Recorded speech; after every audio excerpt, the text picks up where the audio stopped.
Single mom Grace brought her 4 kids across the ocean back to her childhood home in England to escape her violent husband. She told the kids something really important. From now on, they all had to change their last name to Malloy, because that was the only way to avoid being tracked down by their father. Then their mom used her foot to draw a line on the ground, saying that as soon as they crossed that line, it would be a fresh start. The kids looked confused, but they still crossed over like their mom told them to. Even though the old house was in a pretty remote location, that's exactly what made them feel safe. Gradually, the kids forgot about their father's existence and started living normal, carefree lives, until one day when a sweet girl came into their world. Her name was Ellie, and she was their neighbor who lived on the hill across from Jack's family. Since they all got along so well, they started hanging out together all the time. By the end of summer, Ellie had even become the oldest brother Jack's girlfriend. But just when they were all enjoying these good times, their mom fell seriously ill from overwork. Knowing her days were numbered, she called her oldest son Jack to her bedside. Mom told Jack he had to hide the news of her death from the outside world. Otherwise, child services would take his younger siblings away since Jack wasn't 21 yet and wouldn't be considered an adult guardian,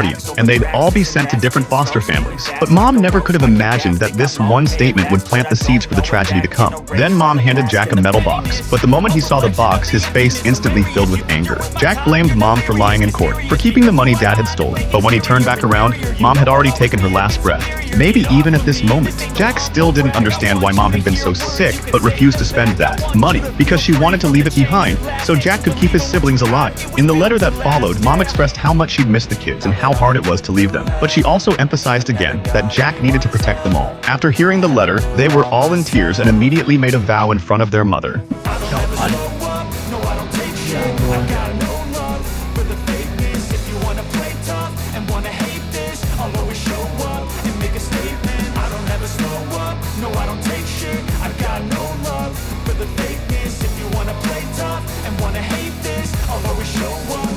Statement. Gonna learn the consequence of being incompetent. Mental health is confidence, dreams and some honestness. I'm not here to save the day, that's for you to take away. I can play a million things, but instead of say something not illogical, something nice.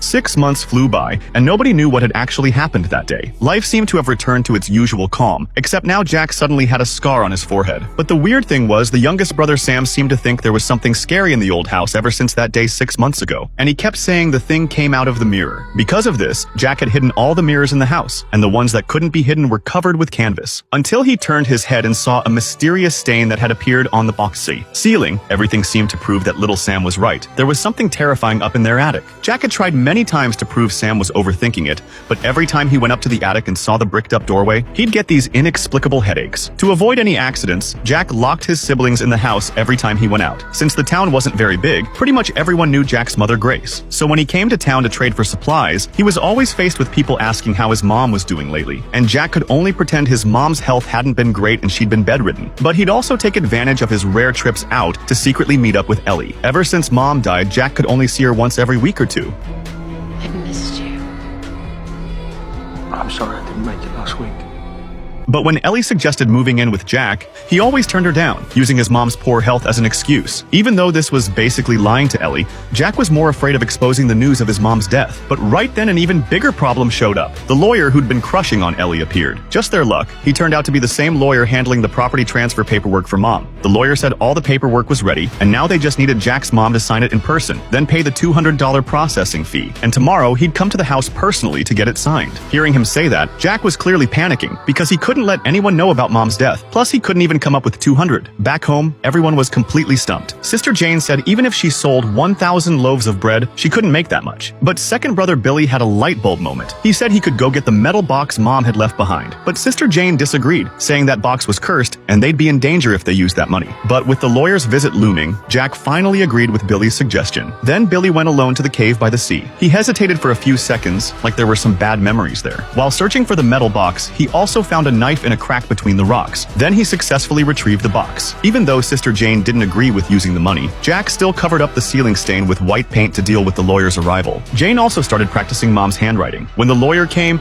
they successfully fooled him and finally got all the paperwork for Mom's property inheritance. But just when the siblings were celebrating celebrating by playing games, little brother Sam saw the terrifying thing again. What exactly is hiding in the attic? The next part is even more chilling. The next day, Billy climbed up onto the roof. He pried open 2 of the wooden boards that were sealed up there and tossed the box into the attic through the opening. But the weird thing was, didn't he get the box from the river? Why was he throwing it into the attic? Meanwhile, the lawyer was trying to win over Ellie by bringing up Jack's family situation, saying if he hadn't worked so hard to help Jack hide the fact that his dad was a serial killer, their family probably wouldn't have been able to survive here at all. At the same time, little Sam quietly snuck outside the bathroom and took the house key Jack had left on the table. He slipped into Mom's room and found the tape recorder and stack of files she'd left behind in the closet, including family photos of all of them. But after looking at Dad in the photo, the boy couldn't help glancing up at the attic, as if Dad were hiding up there. Sister Jane told Jack that Sam had gone into Mom's room and seen things he shouldn't have seen. Billy said, "Now they're murderers just like Dad." Jane kept hearing roaring sounds coming from the attic, like their dad was still alive up there. She said he'd been locked up there for over 6 months now. It was time to get him out and bury him. But when Jack went up to the attic, he got scared again. It seemed like even with their brutal father dead, he was still a shadow Jack couldn't shake. On the other side, the lawyer showed Ellie the newspaper article about Jack's father. That's when the girl learned that Jack's dad was a serial killer who'd killed 13 people,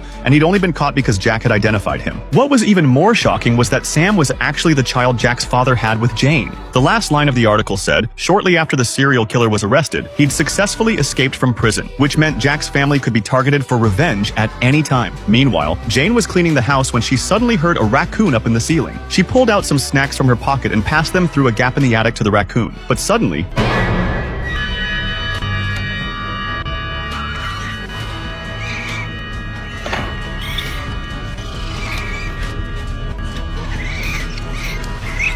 because she'd been abused by Dad for years, Jane immediately knew who it was. She kept rubbing soap all over her hands, terrified of having any connection to that horrible man. On the other side, the lawyer had also made a new discovery. After he was arrested, there was still 10,000 pounds of stolen money that had gone missing. Plus, last time Jack had given him 200 pounds, so the lawyer immediately concluded that Jack had the rest of the money. So he went straight to Jack's house and threatened to split up the siblings unless Jack handed over the remaining pounds. The metal box with the money had already been thrown into the attic. Jack knew there was no way he could get it back. As it gradually got dark, Billy quietly opened the wooden board sealing the chimney while his siblings weren't looking, and slowly lowered himself into the attic on a rope. But the moment he lit a match, he saw a metal bucket collecting rainwater, and not far away was a dead raccoon lying on the ground. All of this seemed to prove that maybe his dad wasn't dead after all. Billy immediately grabbed the metal box and got ready to climb back up the rope to the roof. But as he was climbing, something felt wrong. Suddenly, something from the attic grabbed the rope. Just as he was about to suffocate, Billy quickly pulled out the knife he'd found at the beach and cut the rope off himself, barely escaping the crisis. The next day, Jack suddenly woke up on the floor. Turns out his brother had injured his waist while escaping last night. He also learned that Dad was alive and well up in the attic. For the past 6 months, he'd been barely surviving by collecting rainwater and eating small animals. Hearing Billy say this, Jack just couldn't handle the reality. He got so worked up he passed out. Sister Jane felt that this was when their brother was most vulnerable, so they had to find a way to contact Ellie. So that night, Jane used lights to send a message to Ellie on the other hilltop, asking her to meet the next day at their usual spot. Sure enough, at daybreak, Ellie showed up at the place she'd agreed to meet Jack. But after waiting forever without seeing anyone, she found Jack's journal in a crack between the rocks. Turns out this revealed the truth behind the whole story. It turned out that 6 months ago, the siblings' biological father had indeed tracked them down. At the time, Jack had locked everyone in the attic to keep his promise to protect his siblings. Then he walked out of the old house alone with the metal box, telling Dad to put down the gun and not hurt his siblings. Seeing this, the man put his shotgun by the big tree, then slowly walked Jack down to the beach. But what Jack never expected was that the man hadn't come for the money at all. He'd come for revenge. In desperation, Jack fought back and managed to escape. By the time the boy climbed up the cliff, the man was already standing in front of him, and with his superior physical strength, he knocked Jack to the ground. When the siblings in the attic heard the knocking, they realized their brother was probably already dead at Dad's hands. And when the man saw he couldn't get in, he climbed up onto the roof. What happened next was too brutal. The final episode reveals the ending.